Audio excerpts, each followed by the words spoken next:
we'd all like to sit in that middle seat, but Alistair was riding really well today. You know, there's nothing, I don't think any of us had an answer for him. It was tricky conditions. I think it was amazing how much it dried on the time we were just sat on the grid, you know, and how fast it did dry, and then it started raining again, you know, drizzling halfway through, and it was just tricky. So, you know, just happy to bring it home and get another podium. You know, it's good points on the board. You know, I'm always thinking about that now, you know, considering we're halfway through the championship now, and, you know, and looking to, you know, forward to the championship at the end of the year. So, so yeah, just happy to be back up here, and yeah, massive thank you to the Smiths Triumph team. I made a little change in my visor on the grid, the dark one, which doesn't have the water repellent on the outside, and you know, I'm sure Graham probably noticed when I was sitting behind the safety car, I was struggling to see. I thought, oh, if this rain comes on, you know, the race is over.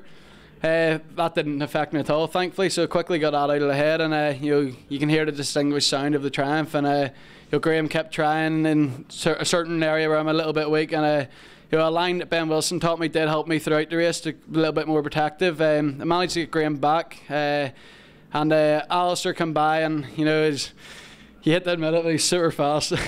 I'm only joking. You know, he came by and he was sliding, and sliding in a straight line, sliding in the curves, and you know, after yesterday, I couldn't crash again. Saying that, I tried my hardest to stay with him. It wasn't happening. Like Graham said, Alistair was in a different world today. Yeah, well, yesterday we struggled quite a bit. You know, they could have done without that crash, but it happened. And yesterday's dry race, I just struggled through all the tight, aggressive chicane stuff, and I was trying to hold the pace, and I was just like making up in certain places, dropping back in others. And if it had been dry today, it probably would have been the same situation. But I would have tried to dig deep. You know, the championships, it's not over yet. There's a lot of races left, and today we knew with that rain it was a bit of a saviour.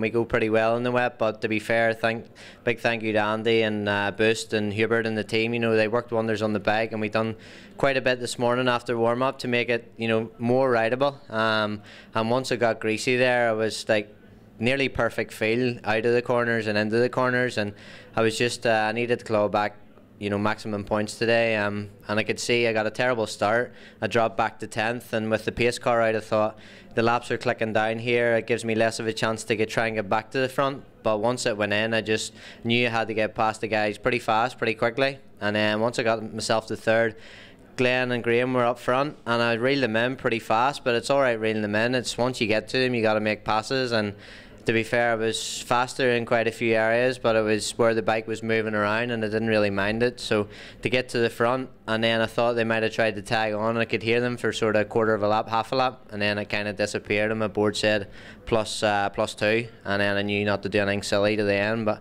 fair credit to the Motorpoint Yamaha team, and it's nice to get the win and the maximum points and try and get us back up there and go and get healed up now for 2 weeks' time, Cadwell.